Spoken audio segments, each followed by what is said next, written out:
다시 한번 우리 주의 이름으로 환영하고 축복합니다. 올 한 해도 여러분의 삶에 우리 주님이 동행하셔서 우리 주님과 함께 걸으시면서 성장하고 성숙하여 은혜 넘치고 승리하는 복된 한 해가 되기를 주의 이름으로 축복합니다.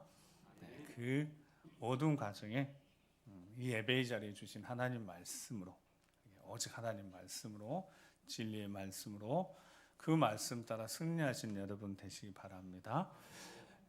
올 한 해도 우리는 예수님과 함께, 예수님이 걸어가셨던 그 발자취 함께 걸어가고 동행할 터인데요. 오늘이 주보에 나와 있는 대로 주현절 후 첫 번째 주일입니다. 주현절은 현현절 이렇게, 그래서 예수님이 30세 되셨을 때 그 전까지는 그냥 사적인, 그냥 몫으로, 우리가 아는 대로 몫의 아들로 그냥 30년 동안은 그냥 사적인 생활을 하시다가 공적인 생활을 시작하신 그때 그 시점, 그리고 그 시점을 오늘 본문에 우리가 읽은 수세를 받으시면서, 그래서 주님은 수세 주일을 이렇게 지킵니다. 그러니까 예수님이 이제 공식적으로 30년의 사적인 생활을 마치시고 그 공생의 사명이 무엇이었습니까? 이름처럼 우리를 죄에서 구원하시기 위해서 이제 구원의 역사를 이루시는 첫 발을 내딛는 그 예수님이 오늘 우리가 올 한 해 그 예수님을 닮아가고 따라가고 소망하면서 우리 주님을 다 따라가며 동행하면서 이렇게 승리하시는 여러분 되시길 다시 한번 주의 이름으로 축복합니다. 예수님이 공생애를 처음 시작하시면서 하셨던 일, 실은 하셨던 일이라 그렇지만 세례를 받는 일을 가장 먼저 하시려고 세례를 베풀고 있는 세례요한이 찾아갔습니다. 세례요한이 딱 보고 아는 거죠. 내가 당신에게 세례를 받아야지, 죄 없으신 예수님이 세례를 받으시는 것은 이건 안 되는 거라고. 그래서 세례요한이 거절합니다. 그때 예수님이 오늘 본문 앞에 3장 15절을 같이 한번 읽어보겠습니다. 예수님이 말씀하신 3장 15절 시작. 예수께서 대답하여 이르시되 이제 허락하라. 우리가 이와 같이 하여 모든 의를 이루는 것이 합당하니라 하시니 이 요한이 허락하는지라. 아멘. 자, 요한이 이제 허락합니다. 예수님 말씀하셨어요. 이제 허락하라. 자, 우리가 어떻게 해서 이와 같이 하여, 그러니까 이와 같이 해서 모든 의를 이루는 것이 합당하다는 거예요. 이와 같이가 무슨 뜻이겠어요? 죄 없으신 예수님이 죄인처럼 지금 세례를 받으시는 것, 또한 세례와는 예수님이 오시는 길을 예비하는 사명을 지금까지 이제 잊히고 있었는데, 사명 감당하고 있었는데, 이제 세례요한도 그 사명이 다 된 거죠. 마친 거죠. 오셨으니까. 오시기 전까지 그의 길을 예비하기 위해서 광야에 외치는 자의 소리였는데, 그래서 이와 같이가, 자, 예수님은 전혀 죄가 없으십니다. 세례를 받을 필요가 없으시는 거. 그런데도 공생애를 처음 시작하시면서 죄인처럼 세례를 받으시는 그 일과 세례요한은 자신의 사명을 다 감당했습니다. 그래서 오늘 이 장면이 어떤 장면이냐면 바로 하나님의 영광이 나타난 장면입니다. 우리 읽었던 대로 하늘이 열리고, 예수님이 세례를 받으시고 올라오니까 하늘이 열리고 하나님의 영광이 선포된 자리, 하나님의 음성이 들려진 자리, 하나님의 영광이 나타난 자리입니다. 그러니까 우리가 항상 살아가면서 신앙에 있어서 우리 중요한 중심이 바로 하나님의 영광이 살아가는 거잖아요. 하나님의 영광이 어느 때 나타나냐? 오늘 본문의 근거에서 보면 예수님은 사명 감당을 위해서 새로운 시작과 세례요한은 마지막 사명을 감당하는 그 자리. 그러니까 정리하면 하나님께서 우리에게 맡긴 사명을 감당하는 그 자리에, 그곳에 바로 하나님의 영광이 나타나게 될 줄 믿습니다. 그러니까 우리가 올 한 해 우리의 사명을 기억하고 사명을 감당하는 그 자리에 하나님의 영광이 나타나는 거예요. 하나님의 영광이 뭘까? 하나님의 영광은 구체적으로 하나님이 일하시는 역사이시니까요. 하나님이 나타나 보이시는 자리, 그 자리니까요. 그러니까 올 한 해 우리 삶의 자리에 하나님이 함께 하시는 놀라운 기적 역사가 있게 될 줄 믿습니다. 어떨 때요? 우리가 우리 사명을 알고 제대로 사명을 감당할 때, 그럴 때 하나님의 영광이 나타납니다. 하나님의 영광이 나타나는 자리를 또 하나 말씀드리자면, 예전에 말씀드렸어요. 우리가 예수 그리스도를 닮아가고 우리가 예수 그리스도를 따라갈 때, 즉 우리에게서 하나님 아버지가 보실 때 우리 인생의 주인 되신 예수 그리스도를 닮고자 하는, 닮아가고자 하는 그 모습이 보일 때 하나님의 영광이 나타나는 겁니다. 그 자리 하나님의 영광을 허락하시는 겁니다. 어떤 자리요? 우리가 우리 인생의 주인 되신 예수 그리스도를 제대로 따라가고자 할 때, 그래 같은 말이죠. 사명을 감당하고자 할 때, 그때 하나님의 영광이 나타나게 되는 줄 믿습니다. 올 한 해 우리가 예수님과 함께 동행하면, 주신 말씀 붙들고 함께 동행하면 우리 삶의 자리에 하나님의 영광이 나타나게 될 줄 믿습니다. 아멘. 네. 그러니까 제대로 잘 우리가 살아가면 하나님의 영광은 그대로 나타나게 되어 있습니다. 예수님이 사명을 감당하시고자 세례 요한에게 오셨지 않겠습니까? 세례 요한에게 가서 세례를 받는 이 장면을 보면서 우리는 예수 그리스도의 보혈로 제사함 받았잖아요. 하나님의 자녀가 됐지 않습니까? 자, 그 자리에 나타난 이 장면을 다시 한번 이렇게 들여다보면서 이 사건이 어떤 사건이라고 그랬어요? 아까 모든 의가 이루어진 사건이다. 오늘 이 수세 사건이 이렇게 하여 모든 의가 이루어지는 사건이 돼요. 이 사건을 좀 더 구체적으로 말씀드리려면 이렇게 말씀드릴 수가 있어요. 자, 예수님은 실은 아무것도 하지 않으셨어요. 아직 공생을 이제 막 시작하시려고 하시는 거예요. 근데 아직 아무것도 실은 하지 않으셨어요. 근데 이미 예수님은 메시아이시잖아요. 구주이시잖아요. 그리스도이시잖아요. 그러니까 예수님은 그 존재 자체로 이미 구원을 이루셨다는 뜻입니다. 이것이 오늘 우리에게는 어떤 의미냐면, 자, 예수님이 아무것도 아직 하지 않으셨다고 그랬어요. 근데 예수님 존재 자체로 그분이 그리스도이시니까 모든 의가 이루어지는 구원이 완성이 됐죠. 앞으로 예수 그리스도 우리 주님이 하실 일들을 통해서 완전히 이루실 것이기에 존재로, 그리고 하늘의 음성이 들렸단 말이에요. 이는 내 사랑하는 아들이 내 기뻐하는 자라고. 오늘 우리에게 주신 말씀이 똑같은 겁니다. 여러분, 구원은 행위로 주어진 것이 아니라 관계임을 예수님께서 이 수세 사건을 통해서 예수님 통해 분명히 말씀해 주고 계십니다. 알려주고 계시는 거예요. 자, 따라서 구원은 행위가 아니라 관계입니다. 네. 자, 우리가 어떻게 구원 받았어요? 예수님을 구주로 고백해서, 예수님 구주로 고백해서. 그래서 우리가 하나님을 누구라고 부르게 됐어요? 아버지라. 아버지가 부르게 됐어요. 그러니까 구원은 행위에서 온 게 아니에요. 적어도 예수님만 봐도 예수님이 구원의 역사에 이르시기, 물론 30년의 그냥 사생활 그 자체도 예수님께 귀하지만 그 사생활을 마치 공생에 시작하려고 하는데 지금 아무것도 한 일이 없어요. 말씀을 선포한 적도 없으시고, 마태복음 4장 이후에 예수님이 본격적으로 회개하라 천국이 가까웠다 이렇게 선포하시니까 구원은 행위로 되어진 게 아닙니다. 그냥 관계예요, 관계. 그러니까 예수님이 십자가에 못 박혀서 돌아가셨고 우리는 그 예수님을 구주 영접하는 순간 새로운 관계가 시작된 겁니다. 예수님이 우리 인생의 주인 되시고 하나님을 우리 아버지가 되시고, 그러므로 예수 그리스도를 닮아가는 일들, 예수 우리를 따라가는 일들, 그 일들을 가능케 하시는 보혜사 성령 하나님의 도우심은 완벽하게 구원이 완성된 거죠. 우리를 자녀 삼으심부터 시작해서. 그래서 우리를 하나님이 자녀 삼으셨으니까요. 하나님이 자녀 삼으셨으니까 구원은 완성되어졌어요. 다만 이미 이루어졌지만 아직 주님이 우리를 부르시는 그때, 육신적인 종말이 올 때, 그때의 영광 가운데 우리가 주님 품에 안기게 될 터인데요. 그러니까 구원은 이미 완성되어져서 무엇으로요? 존재로. 아멘. 존재로 되어진 거라, 행위로가 아니라. 이게 행위로 된다면 문제가 복잡해지는 거예요, 여러분. 여러분 저를 포함해서 이렇게 신앙생활하면 천국 못 가요. 행위로 한다고 생각하면. 그럼 이렇게 해가지고 천국 가겠어요? 그 좋은 천국을? 이렇게 신앙생활을 해서 간다고 하면 이게 되겠냐고요. 존재로 주어진 거예요.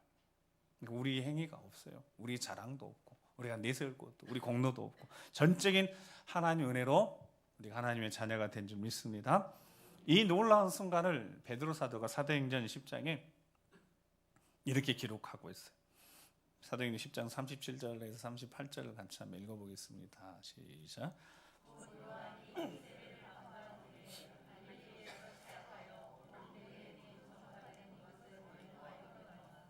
하나님이 나사렛 예수에게 성령과 능력을 기름 붓듯 하셨으며 그가 도로 다니시며 선한 일을 행하시고 마귀에게 눌린 모든 사람을 고치셨으니 이는 하나님이 함께 하셨습니다. 아멘. 자, 38절 딱 보시면 그 표현상이 그렇게 있잖아요. 제가 계속 말씀드린 예수님이 아직 아무것도 하지 않으셨다고. 이제 막 시작하시려고 하시는데 세례를 받는 것부터 시작했어요. 죄가 없으시지만 전혀 없으시지만 죄인처럼 세례를 받으신 그 순간에 하늘이 열리고 오늘 본문의 마태복음에는 비둘기 같이 이 장면을 생각하면서 저는 이게 어떤 모습일까 늘 생각해 보다가 어느 날 보니까 그 장면이 맞을 것 같아요. 이렇게 여러분들 비가 오거나 좀 궂은 날씨 이렇게 구름이 잔뜩 끼어 있는데 그 구름 사이로 빛이 하늘에서 땅으로 쫙 비춰지는 어떤 한 줄기 가는 빛 보셨잖아요. 그러니까 그런 게 아마 그랬어요. 그래서 이게 찾아보면 비둘기 같이 빛이 이렇게 비쳤다는 표현이 되어 있습니다. 그러니까 쭉 주목되는 거죠. 하나님께서 주목하시는 그 어떤 장면을 보시는 것처럼 빛이 쫙 비치는 그렇게 마태복음에 기록되어 있다면 베드로가 설교하면서 그 장면을 나사렛 예수에게 어떻게 해요? 하나님이 성령과 능력을 기름 붓듯 하셨다. 그리고 그 뒤에 그가 두루 다니시며 선한 일 행하시고 마귀에 눌린 사람 고치셨고 하나님 함께해서 그 일을 하셨다. 근데 이게 이제 잘못 해석되면 그 전에 사생활 할 때는 예수님이 그냥 평범한 인간이셨다가 이때 세례를 받으시면서 어떤 능력이 확 임했고 그런 뜻은 아닙니다. 하나님의 아들이라고 그때 선포해 주셔서 예수님이 그 전에는 내가 하나님의 아들인지 몰랐다가 자의식 그때 생겨서 내가 하나님의 아들 그렇게 된 건 아닙니다. 이 땅에 오시기 전부터 그분은 말씀으로 세상을 창조하신 분이시고 임마누엘 하나님이시고 완전한 하나님이십니다. 다만 육신을 입고 이 땅에 오셔서 육체적 제약 가운데 사셨던 것뿐이죠. 그 이후에 보여주신 겁니다. 중요한 사건이었다는 거예요. 이 세례 사건을 통해서 수세 사건을 통해서 하나님이 음성을 들려주셨어요. 이는 내 사랑하는 아들이여 내 기뻐하는 자라. 제가 질문해 볼게요. 여러분 저는 아는 것만 질문하니까 이 음성을 예수님 본인만 들으라고 말씀하셨을까요? 아니면 예수님 위에 다른 사람이 들으라고 하셨을까요? 예수님께 그거 말하실 필요가 있어요? 없어요? 없으시죠? 그때 그 순간에 자의식 생긴 게 아니다. 원래 말씀으로 세상을 창조하셨던 분이시니까. 그 옆에 있는 이들에게 알려주신 거죠. 이는 내 사랑하는 아들이 기뻐하는 자라. 자, 그 구원의 은혜가 기름 붓듯 부으셔서 성령과 능력을 기름 부으셔서 예수 그리스도가 우리 주님 하신 일들을 거기 기록해 놨는데 예수님은 꼭 이렇게 말씀하셔. 성령이 오시면 내가 하는 것 그보다 더 큰 일도 너희가 할 것이다. 이렇게 우리 주님 말씀하셨거든요. 예수님. 예수 그리스도를 따라가고 그분의 길을 따라가고 그분을 닮아가는 이 길이 우리 힘과 능력으로 하는 게 아니다는 겁니다. 예수님도 보이셨습니다. 여러분 예수님은 저렇게 기름 붓고 능력 붓고 성령이 이렇게 임하시는 역사가 없다고 그래서 예수님이 하시고자 하신 일을 못하실까요? 아니요. 전혀요. 능히 하실 수 있습니다. 육체의 제약을 입고 오셔 능히 하실 수 있어요. 네, 보여주신 거죠. 성령이 임하면서 들려주신 겁니다. 주의 일을 감당하고자 사명을 감당하는 자들에게도 똑같이 말씀하신다는 겁니다. 여러분 우리에게 똑같이 말씀하셨죠. 예수님을 구주로 고백하는 그 순간에 우리가 하나님 아버지라고 부를 수 있게 되어졌습니다. 그때 똑같은 음성이 들렸던 겁니다. 이는 내 사랑하는 아들이고 딸이고 내가 너희를 기뻐한다. 심히 기뻐한다라고 말씀하신 그대로 예수님께 말씀하신 그대로 오늘 우리에게도 분명히 그렇게 말씀해 주신 줄 믿습니다. 우리가 그렇게 하나님 자녀가 되어졌습니다. 예수 그리스도 보혈의 공로. 이것이 바로 행위가 아니라 행위가 절대 앞설 수 없고 존재가 먼저임을 말씀해 주신 겁니다. 우리를 아시기 때문에, 우리를 너무너무 잘 아시기 때문에. 그런데 이런 우리는 존재를, 이런 우리를 하나님 자녀 삼아 주셨잖아요. 근데 생각해 보면 이런 존재들이 내가 구원받았는데 이게 그냥 된 거냐 이 말입니다. 에베소서 1장 7절 말씀 우리 같이 한번 읽어보겠습니다. 에베소서 1장 7절 시작.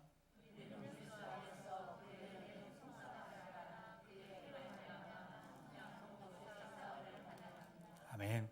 분명 우리는 우리의 공로가 아니라 예수 그리스도의 피로 구원받아서 죄사함 받아 하나님의 자녀가 되었다라고 고백했습니다. 그래서 행위가 아니라 하나님의 전적 은혜로 우리를 우리를 자녀 삼아 주셨으니까.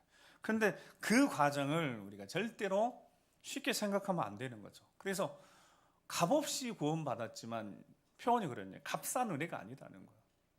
우리는 아무런 값을 치르지 않고 구원받았지만 대신 예수님이 십자가 못 박혀 돌아가셨고 그 하나님은 너무 값비싼 대가를 치르셨다. 그런데 이 은혜를 값싸게 생각하는 이들이 있다는 거예요. 이게 얼마나 중요해요. 이 은혜가 값싸게 여겨지면 삶 자체가 은혜를 입고 감당할 수 없는 은혜를 받은 사람하고 그렇게 깨닫고 사는 사람하고 그냥 구원받았다고 생각하는 사람하고 삶의 방식이 달라질 수밖에 없는 겁니다. 제가 설명을 해보면 그의 피로 말미암아 성량 몸값을 지불했다는 거예요. 여러분 이게 어떤 의미냐면 우리는 원래 사단의 손아귀에 잡혀있던 어둠의 권세에 사로잡혀있던 이들입니다. 여러분 가치라는 게 있어요. 가치가 교환되는 거예요. 돈하고 물질하고 가치가 비슷할 때 교환하는 겁니다. 여러분 물건 살 때 내 이 돈하고 그 물건하고 가치가 비슷해야지 여러분 교환하죠. 10만 원짜리 들고 가서 한 5천 원짜리 사온 사람이 있겠습니까? 하나님은 엄청난 일을 행하셨어요. 사탄에게 사로잡혀서 그냥 그냥 멸망할 인생인 겁니다. 영혼이 멸망할 인생을 사탄이 손아귀에 쥐고 있는데 하나님이 그 영혼을 살리시겠다는 거예요. 그래서 사탄이 요구하는 거예요. 하나님께 몸값 내라. 근데 그 몸값을 어떻게 사탄이 요구했다고요? 독생자 달라는 거예요. 여러분 이 거래는 절대로 성사될 수 없는 거래입니다. 어떻게 그럴 수가 있어요? 하나님 편에서 보면 죽어 마땅한 인생들을 사탄의 손아귀에 쥐고 있는 그 인생들을 살리려고 그러는데 사탄이 요구하는 거예요. 독생자 내놓으라는 거예요. 여러분 놀랍게도 하나님은 그 일을 하셨습니다. 아멘. 어떤 분은 그걸 바보 같은 사랑이에요. 이건 여러분 이거 계산되는 게 아니잖아요. 그렇게 하나님이 우리를 사랑하셨습니다. 그래서 우리는 사랑에 빚진다라고 표현도 하고요. 우리는 그 은혜를 받았어요. 그러니까 우리가 어떻게 살아야 되는지는 너무 자명해요. 올 한 해 우리가 예수 그리스도 우리 주님을 제대로 닮아가고 따라가려면 하나님 자녀로 따라가려면 정말 우리는 정신 바짝 차리고 제대로 살아야 되는 거예요. 그럴 만한 가치가 있는지 우리는 저를 포함해 저는 그럴 만한 가치가 되지 못한 사람인데 나를 위해서 그렇게 하셨으니까 사랑하셔서 아들까지 내어주셨고 우리 주 예수 그리스도는 그 아버지 앞에 그냥 순종하셨어요. 여러분 예수님이 십자가 앞에 겟세마네 동산 기도하셨던 기억나죠? 예수님도 힘드셨다니까 두려우셨다니까 피하고 싶으셨다는 거예요. 그런데도 예수님 그 길 가셔서 내가 살았습니다. 로마서 8장 14절 17절 말씀을 어떻게 은혜를 받았고 어떻게 살아야 되는지 자 시작. 무릇 하나님의 영으로 인도함을 받은 사람은 곧 하나님의 아들이라. 너희는 다시 무서워하는 종의 영을 받지 아니하고 양자의 영을 받았으므로 우리가 아빠 아버지라고 부르짖느니라. 성령이 친히 우리 영과 더불어 우리가 하나님 자녀인 것을 증언하시나니 자녀이면 또한 상속자 곧 하나님의 상속자여 그리스도와 함께한 상속자니 우리가 그와 함께 영광을 받기 위하여 고난도 함께 받아야 할 것이니라. 아멘. 하나님의 영으로 인도함을 받는 자들이 하나님의 자녀랍니다. 그리고 하나님의 자녀들은 성령이 증언해 주셔서 성령이 감동시켜 하나님을 아버지라고 부를 수 있게 해주시는 거예요. 그리고 예수님을 인생의 주인으로 고백해 하시는 겁니다. 그런데 중요한 것은 17절에 영광을 받는 거예요. 여러분, 영광이라는 게 이렇게 설명하면 되죠. 여러분, 올 한 해 여러분 삶에 하나님 기도하고 바라고 원하는 대로 응답해 주실 줄 믿습니다. 그 일이 하나님 영광 받는 일이거든요. 여러분, 자녀가 부르짖고 기도했는데 그 기도가 응답되면 우리가 기뻐하는데 그 기뻐함은 본질적으로 하나님 영광 받으신 일이잖아요. 아들 예수 그리스도 이름으로 구했으니까. 그러니까 올 한 해 여러분 삶에 하나님의 영광이 처음에 돌아가서 여러분들이 사명 잘 감당할 때, 기도자의 사명, 예배자의 사명, 또 복음 전의 사명 잘 감당하면 하나님의 영광이 나타나게 될 줄 믿습니다. 근데 거기에 영광만 받는 게 아니라고 말씀해요. 모두 함께 받아요. 고난도 함께 받아야 될 줄 믿습니다. 아멘. 아멘 하기 힘드시죠? 여러분 인생 가운데 올 한 해 고난이 좀 있었으면 좋겠습니다. 이러면 아멘 할 수 없잖아요. 근데 그게 하나님 말씀입니다. 안타깝게도 우리 올 한 해 삶에, 여러분 삶에 아픈 일이 생길 수도 있고 경제적 어려움이 생길 수도 있고 고난이 올 수도 있습니다. 네, 그때 기억하십시오. 오늘부터 주님과 동행하니까 고난이 올 때 기억하시라고. 아, 내가 제대로 주의 길 가고 있구나. 이렇게 생각하시면 돼요. 아멘. 그러면 고난이 감사가 될 수 있을 줄 믿습니다. 그래도 고난은 싫어요. 저도 싫어요. 저도 고난을 싫습니다. 왜 고난을 자체에서 고난아 와라 이렇게 하겠어요. 그렇지만 제대로 걷다 보면 고난이 올 거라는 거예요. 그때 기억하라는 겁니다. 아, 내가 제대로 갈 길 가고 있구나. 우리 주님이 함께하고 계시고 보혜사님이 함께하고 계시니까 여러분, 그러니까 승리하면 영광이 되는 겁니다. 아멘. 그러니까 영광이 우리가 바라고 원하는 대로 되어지는 것도 영광이지만 하나님의 뜻이 이루어지는 것도 영광이 아니겠어요. 고난을 통해 하나님의 뜻이 이루어지면 되잖아요. 더 기독게 하시고 더 부르짖게 하시고 때로 더 사랑하게 하시고 하나님의 뜻을 이루어지면 그것이 영광이니까. 우리 주 예수님도 십자가 앞에요 피하고 싶으셨다니까요. 피하고 싶으셨어요. 아버지 할 수만 있으면 이 잔 지나게 해주시라고 그렇게 예수님 기도하셨잖아요. 근데 뭐라고 뒤에 말씀하셔요? 내 원함과 바람과 소망이 아니라 아버지 뜻대로 이루어지길 원합니다. 이렇게 예수님 기도하셨어요. 올 한 해 여러분 삶에 여러분이 바라고 원하는 것도 이루어지지만 혹시 바라고 원하는 것이 이루어지지 않고 고난이어도 감사할 수 있기를 바랍니다. 아멘 안 해보시네. 이렇게 외쳤는데 아멘을 안 해보시네. 그래요. 고난 당하지 말고 평안합시다. 제가 더 열심히 기도해 드릴게요. 웬만하면 고난 당하지 맙시다. 아프지도 말고 슬플 일도 없고 건강하게 행복하게. 아멘. 그래도 왠지 불안하지 않아요? 디모데후서 3장 12절로 말씀을 같이 한번 읽어보겠습니다. 디모데후서 3장 12절 시작.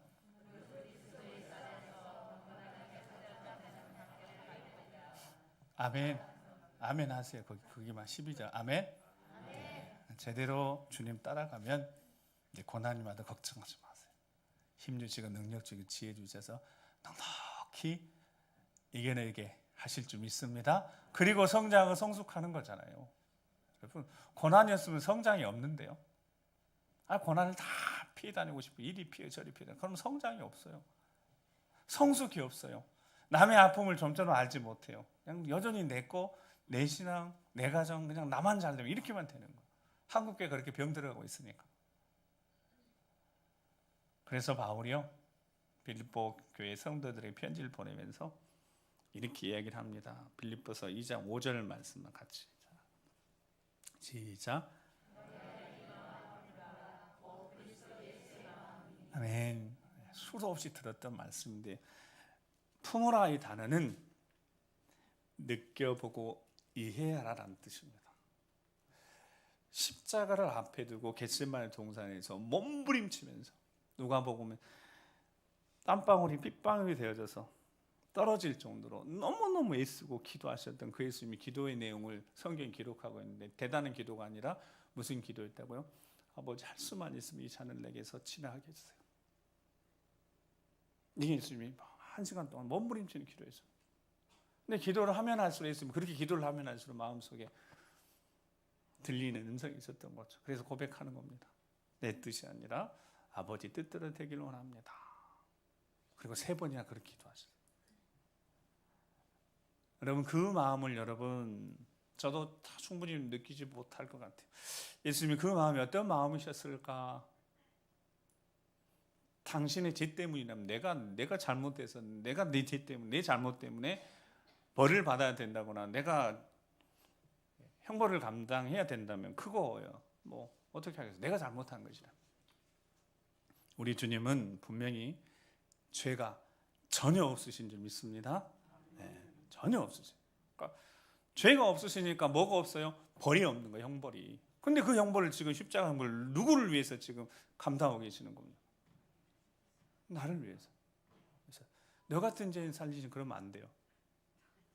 네, 어떤 죄인? 나 같은 죄인 살리신 그 은혜가 고맙고 감사한 거죠. 그 예수의 마음을 한번 생각해 보라는 겁니다. 느껴보라는 겁니다. 이해해 보라는 겁니다. 하늘보자 내리시고 비우시고 다 포기하시고 종의 형체를 가지시고 사랑과 같이 되셔서 인간의 제약들, 인간의 어려움들 스스로 낮아지셔서 결국 죽기까지 낮추셨다가 어떻게 하셨어요? 십자가에 죽으셨잖아요. 그렇게 하신 예수님을 한번 마음을 깊이 헤아려 보라는 거예요. 여러분, 주님과 동행하는 올 한 해가 되려면 함께 동행하는데, 함께 걸어가는데, 옆에 같이 가는, 동행하는 그 사람의 마음을 헤아리지 못한다? 여러분, 얼마 못 가서 헤어질걸요? 함께 걸어가면서 보포도 맞춰야 되고 대화도 좀 해야 되는데 말이 안 통하는데 여러분, 그거 어떻게 동행해요?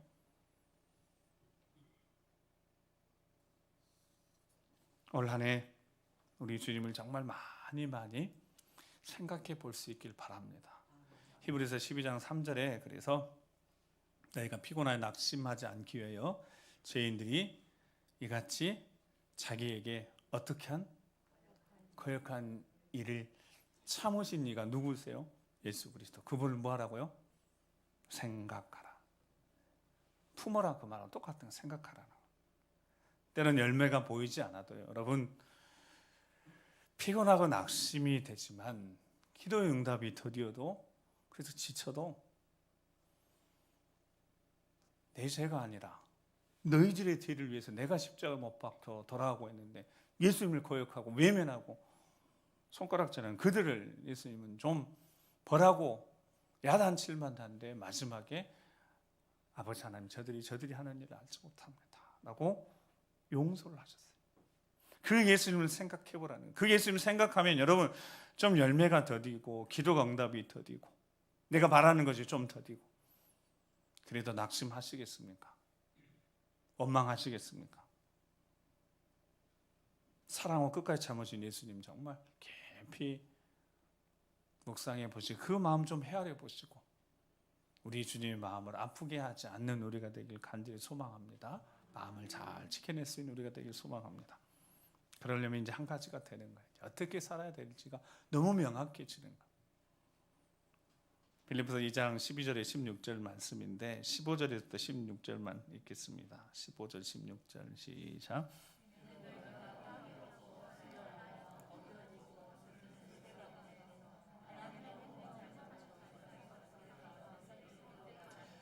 생명의 말씀을 밝혀 나의 다름질이 헛되지 아니하고 수고도 헛되지 아니하므로 그리스도의 날에 내가 자랑할 것이 있게 하려 함이라. 아멘.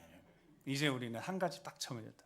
예수님을 생각하고 묵상하면 우리가 어떻게 살아야 되는지, 흠이 없고 순전하게 살아야 된다면, 어그러지고 구부러진 이 세대 가운데 하나님의 흠 없는 자녀들로, 그들 가운데 빛들로 나타내려면, 생명의 말씀 밝혀서 살아가려면 여러분 존재에 합당한 삶, 그리스도인답게 하나님 자녀답게 살아야 돼요. 어울리는 삶을 살아야 되는데 그게 흠이 없는 거예요. 날마다 영적 전쟁을 하면서 크고 작은 일들 때문에 영광의 상처가 있을지언정, 주일 하다 보면, 열심히 하다 보면 소리도 듣고 어려움 당할 수도 있지 않겠습니까? 그런데 내 욕심 이렇게 채워가면서 겉으로는 괜찮은 척하고 교만하면서도 남들도 다 하는 일이니까 나 별 흠 없는 것처럼 그냥 지나치고 자기 스스로 속이고 이 부분에 대해서는 우리 주님이 정확히 말씀을 하셨어요. 중심을 보신 하나님이 마지막 날에 나 너 도무지 알지 못한다. 불법을 행한 내게 떠나가라 이렇게 말씀하셨어요. 주 예수 그리스도를 위해서 영광의 상처가 있을 수 있습니다. 주일 하다 보면 모진 소리 들을 수 있고 열심히 하다 보면 그렇지만 그 영광의 상처가 아니라 그냥 괜찮은 척, 흠 없는 척. 흠이라는 게 뭐 대단한 건 흠이 아니거든요. 조금 이렇게 키스나고 이런 거 괜찮은 척. 여러분 다 똑같아요. 우리는 다 똑같습니다. 근데 우리 주 예수 그리스도 우리 주님이 우리 손을 붙드셨으니까 그 사랑과 은혜에 감사하고 정신 정말 차리고 우리를 기뻐하신 하나님 아버지를 실망시켜 드리지 않도록 우리 죄를 위해서 피하고 싶으셨던 십자가지만 무겁고 힘들었던 십자가지만 아버지 뜻에 순종해서 가끔 우리를 사랑하시고 그 길을 걸어가셨던 우리 주 예수 그리스도 우리 주님 마음을 아프게 하지 않도록 우리 안에 거하시면서 성전 삼고 계시면서 지혜와 계시의 영으로 늘 우리를 이끌어 가시면서 분별력 있는 삶을 살아가도록 지금도 도우시는 지금 여기 이곳에 역사하시는 보혜사 성령 하나님 근심시키지 않도록 흠 없이 점도 없이 주님 앞에 서야 되는데 여러분 이미 우리는 다 깨져가지고 상처투성입니다. 괜찮은 척, 흠 없는 척 주님 앞에 섰을 때 큰 화를 당하기 전에 정말 우리가 다시 한번 올 한 해 주님을 바라보고 우리 주님과 동행하며 주님이 기뻐하시는 그 길을 걸어가고 무엇보다 하나님 영광된 삶을 살고자 원한다면 철저하게 정말 철저하게 우리 주님 다시 한번 깊이 묵상하고 주님이 걸어가신 그 길 영광의 길이기도 하지만 고난의 길이기도 한 그 길을 제대로 잘 걸어가서 우리 할아버지 할머니 엄마 아빠가 세우는 믿음의 유산들을 잘 물려받아서 우리 자녀손들이 우리 다음 세대 그 다음 세대를 키우는 젊은 세대가 바른 길 진리의 길 함께 걸어가면서 좀 더 성숙하고 좀 더 성장하고 하나님 앞에 영광 돌리는 승리의 삶을 살아가는 우리 모두가 되기를 간절히 소망합니다. 기도하시겠습니다. 우리 함께 기도하시면서 성령 하나님 우리 마음을 말씀을 통해서 늘 비추십니다. 여기 있는 주의 종이 괜찮은 사람이고 멋있는 사람이고 그런 사람이 아닌 겁니다. 깨질 대로 깨지고 상할 대로 상했습니다.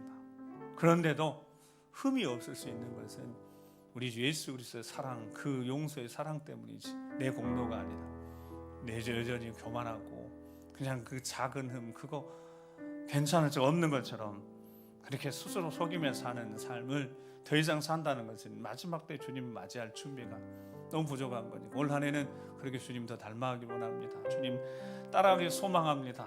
주님 깊이 생각하고 십자가에서 나를 위해 모든 것 쏟아내어주신 그 주님 생각하며 더욱더 주님 앞에 경건하고 진실하게 바른 모습 살아가겠습니다. 성령 충만케 하시고 내 삶을 이끌어 인도해 주시라고 우리 가정 세워 자녀들 붙들어 주시라고 믿음의 가정 주의 몸된 교회 다시 거룩하게 세워 주시라고 우리 주여 한번 부리고 기도하겠습니다.